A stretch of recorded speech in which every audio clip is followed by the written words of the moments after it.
Okay, good morning, guys. Thank you very much, Rabbi Graduar, for the generous introduction. And there's a long-awaited meeting, and want to wish you a lot of hatzlacha here in the most important job in the universe, raising generations of loyal Jews.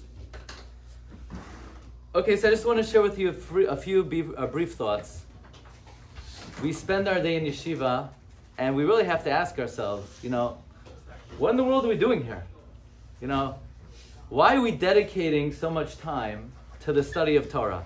There's a big world out there. There's a lot to do. The Jewish people right now are in a very dangerous situation, the likes of which we haven't faced probably in 70 years.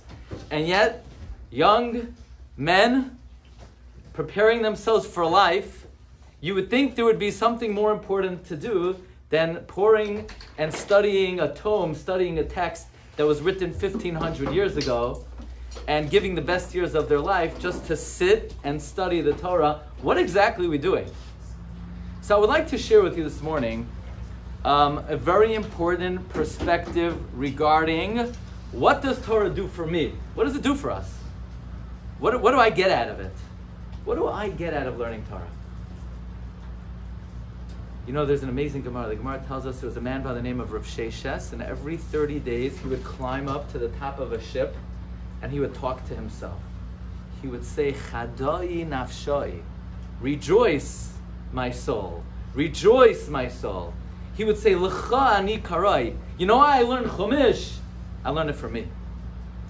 L'cha tana. Why I learned Mishnah? I learned it for me. I do it, it's selfish. It's for me. And the Gemara asks, what? He learns selfishly? He learns for himself? Aren't you supposed to learn Torah to uphold the whole world? Don't we believe that the learning of Torah literally upholds the whole world? And the Gemara says a very interesting statement. The Gemara says, Me'ikara Adam loimed lanafshay. Literally, in the beginning, you learn for yourself. So let's try to understand that a little bit. What do I get out of learning Torah? What do I get out of it? Does it do something for me? I want to tell you a very important idea that it's not so well known.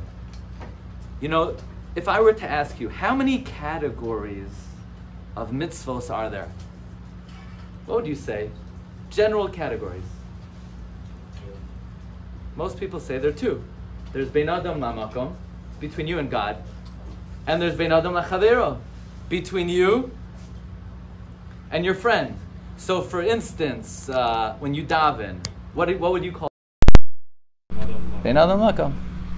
And when you visit the sick, what do you call that? Bein adam lachavero. You invite a guest, bein adam lachavero. When you shake a lulav and esrog, that's bein adam lamakom. Most people would say there are only two categories of mitzvahs. The Vilna Gaon, in his commentary on Mishlei, reveals that there's a third category of mitzvah, which is almost virtually unknown. And he gives an example. He says, tefillah, davening, is bein adam lamakom. It's between you and God. Gemilas chasadim, acts of kindness, it's between you and your friend. Says the Vilna Gaon, there's a third category. There's something called Talmud Torah, learning. Learning? If you would have stopped 100 people on the street and asked them, what's learning? Is it between you and God? Or is it between you and man? I would say 100 out of 100 would say it's between you and God. Vilna Gaon says it's wrong. It's not true. Learning Torah, says the Vilna Gaon, is bein adam la'atzmai. It's between you and yourself. What does that mean? What do you mean between you and yourself? And the Vilna Gaon flips it on its head. There are three categories of sin. He says, let's say idolatry. A guy bows down to an idol. What's that? Bein adam lamakom. That's between you and God. You're not believing in God properly. What about ritzicha? Somebody murders someone. That's bein adam lamakom. It's very hard to get along with somebody if you kill them. Scientists have found, they did studies on this. It's very hard to have a good relationship with somebody that you kill. I don't know if you knew that. Yeah. What about giloy aras? Let's say lewd behavior. Let's say immorality. What would you call that? Is that bein adam la'atzmai? Bein adam lachaveroi? Bein adam lamakom? The Vilna Gaon says that's between you and yourself.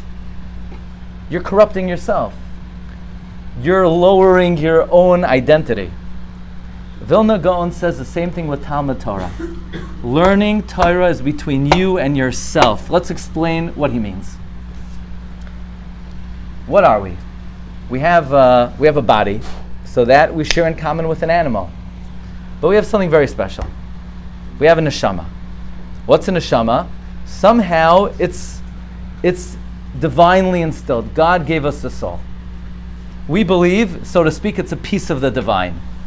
Which means, what could a person accomplish in this world? What could a person be in this world? Who could a person become? It's infinite. It's endless. You know how much ability you have? It's infinite. God gave you a soul. That soul has infinite capacity. So here's the problem. We get up in the morning and we say, it's great to have infinite capacity. I could reach the moon. How do I access that? How do I tap into? How do I bring out the infinite capacity that I have? You ever wonder about it? Most people, they get up in the morning, they yank themselves out of bed, figure out how they're going to get to school, do their learning, do their studying. But you ever stop and think, I could be something very great. How am I going to access that infinite ability? What tool is there in this world that could tap into my neshama and bring out infinite ability? The answer is God gave us a tool. It's called the Torah. Learning Torah, it's not between you and God. It's not between you and your fellow man. It's between you and yourself. In other words, if you want to be this, or be this, or be this, the key is, how do you unlock your latent ability? That's the mitzvah of Talmud Torah. When you study Torah, you're literally unlocking the infinite capacity that you have. So don't think, I'm rolling out of bed in the morning and I'm coming. What's the name of the school? What? Or HaTorah. So I'm going to be here for 4 years, and I got to get through 4 years. No. These are the years that you're getting the tools to be able to learn Torah, and the Torah is the tool that our Creator gave us to be able to open up the greatness that is inside you and access it. Otherwise, it lays dormant. Otherwise, we're just basar v'dam. So these are very important years.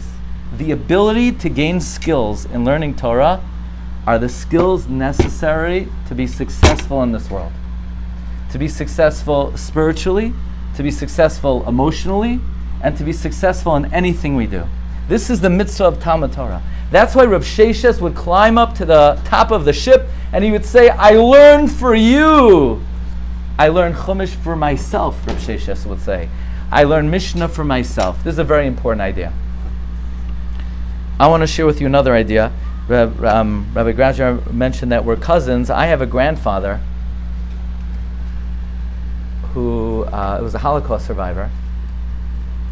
And after the Holocaust, he came to Pittsburgh, Pennsylvania. He was a rabbi for many, many decades in Pittsburgh. After the war, after liberation, he was in the DP camps. You know about the DP camps? That's where all the survivors were placed after the war.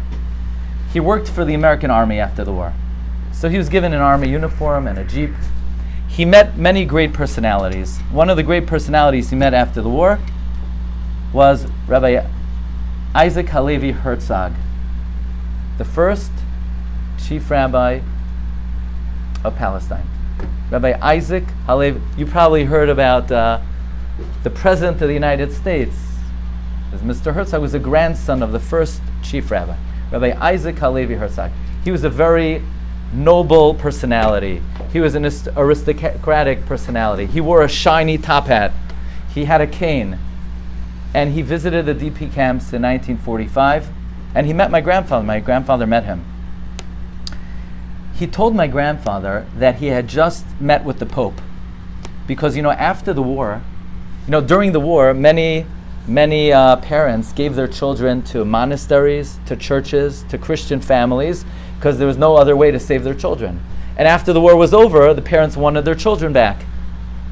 Basically, Rabbi Herzog had with him a list of 10,000 Jewish boys and girls who are being kept by Christian parents, either in monasteries or in other locations. And Rabbi Herzog met with the Pope, and he asked the Pope to give the children back. And the Pope flatly refused. That's the story that I heard.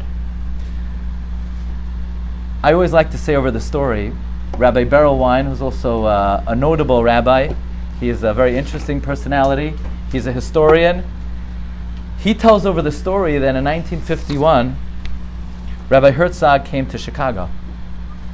And the news came that Rabbi Herzog was coming to Chicago. You see, nowadays, the chief rabbi gets around, so it's not such a big deal. Okay, the chief rabbi is coming. But in 1951, for the chief rabbi of then Israel to come to America was a big deal. And all the Yeshiva students in Chicago, there was one basic Yeshiva, the Skokie Yeshiva, they all came out to greet Rabbi Herzog, and he spoke in the Skokie Yeshiva. And he's sitting there, 200 boys. That's the whole Midwest Yeshiva students, about 200 boys. And Rabbi Herzog spoke for 45 minutes. He gave a pilpul shir. A pilpul shir is like a very complex discussion on the Gemara. And all the parents came, and everybody came out to greet him. And at the end of this shir, Rabbi Herzog said he wants to have a word with the yeshiva students. And he tells the yeshiva students, I have here a list of 10,000 boys and girls, Jewish children, who are being held in monasteries, in churches, with Christian parents. And I asked the Pope, can it give us back our children? You're kidnapping our children. And the Pope flatly refused. He says, our religion says that once one of you convert, we can never give them back. And they slammed the door on Rabbi Herzog's face. And he left dejected.